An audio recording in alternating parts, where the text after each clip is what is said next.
राम मैं सब जग जानी, राम मैं। संतों का संग करना प्रारंभ कर दो, संत संग करो।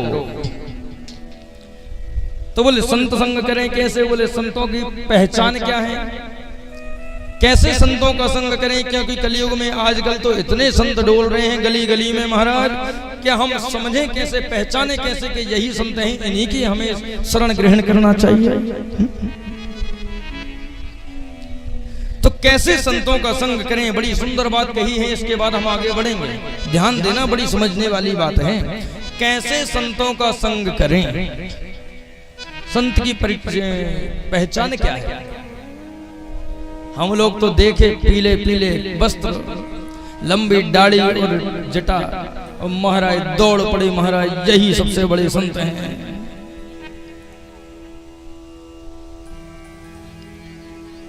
है ना? हम पहचान ही नहीं करते ना, क्योंकि हमें पता ही नहीं है संत की पहचान क्या है, साधु की पहचान क्या है। तो लिखा, क्या लिखा? बोले तितिक्षवः कारुणिका सुहृदः सर्वदेहिनां, अजात शत्रुवः शान्तः साधवः साधुभूषणा। कितनी सुंदर स्पष्ट वाणी कही है कि तितिक्षवः, तितिक्षवः का मतलब होता है सहनशील। समझ रहे ना आप लोग? तितिक्षवः यानी सहनशील। बोले ऐसे सहनशील के महाराज कोई अपमान कर दे तो चेहरे पर विकृति नहीं, कोई यदि 8-10 मालाएं पहना करके मंच पर सम्मान कर दे तो ज्यादा उल फुलाते नहीं के महाराज। सहनशील, सम रहने वाले। आगे कहा कारुणिका, बोले करुणावान, ऐसे करुणावान कि बोले अपने दुख से दुखी नहीं, बोले संसार के दुख से दुखी होने वाले। करुणावान, करुणाकारी, करुणा आने वाले। और लिखा कि सुहृदः सर्वदेहिनां, सुहृदः सर्वदेहिनां, बोले सबको अपना सुहृदय मानने वाला। जितने भी देहधारी हैं सबको अपना मानने वाला। कैसे? अच्छा, उसके बाद लिखा बोले अजात शत्रुवः, उसका जिसका कोई शत्रु ना हो। अब देखिए यहाँ पर दोनों बातें कि सुहृदः सर्वदेहिनां, सभी देहों में सिया राम जी का दर्शन करने वाला। सिया राम मैं सब जग जानी, सिया राम मैं सब जग जानी। सब में सिया राम के दर्शन करने वाला क्या?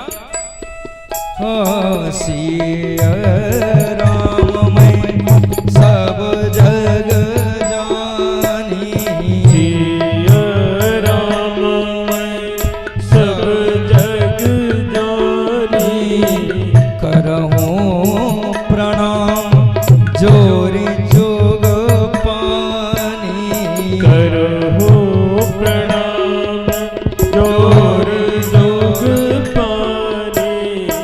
सिया राम मैं सब जग जानी, सिया राम मैं सब जग जानी।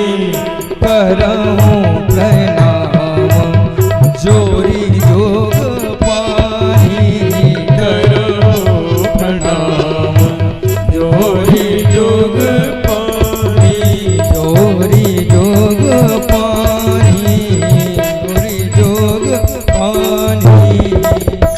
बोले सभी को सिया राम समझने वाला, सभी के देहधारियों में अपने प्यारे प्रभु इष्ट का दर्शन करने वाला।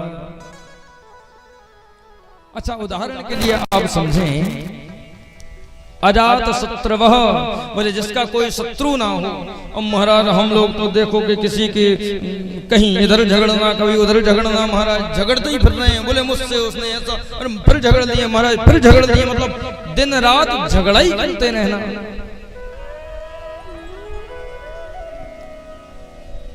अच्छा, कोई लोग ऐसे होते हैं बोले खुद अपने लिए झगड़ा नहीं करते। कुछ लोग ऐसे होते हैं बोले इसने बताओ किसी दूसरे को यदि किसी ने कष्ट पहुंचाया, बोले तुमने इसको कैसे कष्ट पहुंचाया, अब अभी हम तुम्हें दंडित करते हैं।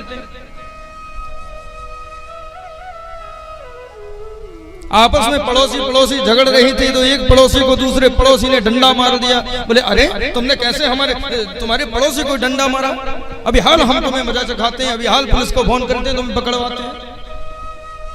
लेकिन साधु का यह लक्षण नहीं है। साधु का क्या लक्षण है? अजात शत्रुवः। कैसे? उदाहरण के लिए समझें, हमारे मुख में कितने दांत हैं? बोले 32 दांत हैं, है ना? बोलो मैया राधे राधे। आप सुन रही हैं ना? एक बार फिर प्यार से कहो राधे राधे। आप लोग आवाज नहीं आ रही भैया, नेक भाव से बोलो। क्या आपको मोह से प्रेम ना है?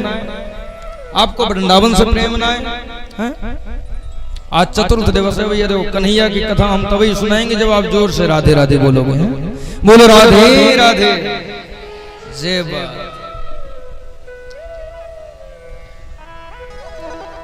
तो ध्यान से समझना, अजात शत्रुवः का क्या मतलब है? बोले साधु के क्या लक्षण है? जरूरी नहीं साधु पीले वस्त्रों में आपको मिले। बोले आप लोगों के बीच में ही साधु हो सकते हैं। साधु संत कोई कपड़े वस्त्र का नाम नहीं है कि वस्त्र देख करके समझ लो कि साधु। बोले वस्त्रों में तो रावण भी आया था।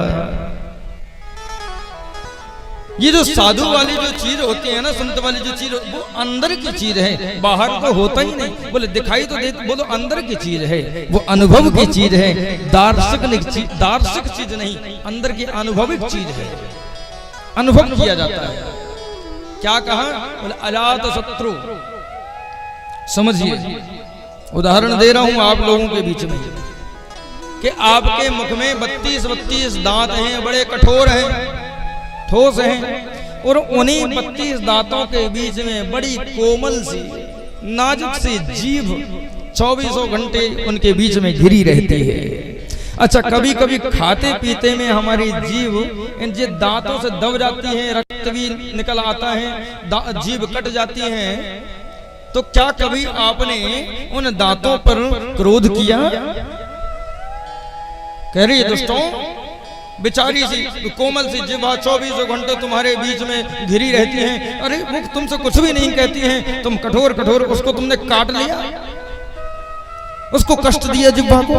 अभी देखो हम तुम्हें देखते हैं, और आज तक किसी ने क्या कभी अपने हथौड़ी उठा करके 2-4 दांत टपकाए? किसी ने कभी गिराए? किसी ने? बोले नहीं गिराए। क्यों नहीं गिराए? बोले महाराज इसलिए नहीं गिराए क्योंकि जिह्वा में तो दर्द हो ही रहा है, दांत और तोड़ लेंगे तो वो भी हम ही को दर्द होगा, क्योंकि दांत भी हमारे हैं, जिह्वा भी हमारी है। उसी प्रकार हम संसार में रहें कि जितने भी देहधारी हैं, जितने भी जीव हैं, वह जीव हमारे अपने हैं। यदि हमें कष्ट हो रहा है तो उसको भी तो कष्ट हो रहा होगा, वो भी हमारा ही है।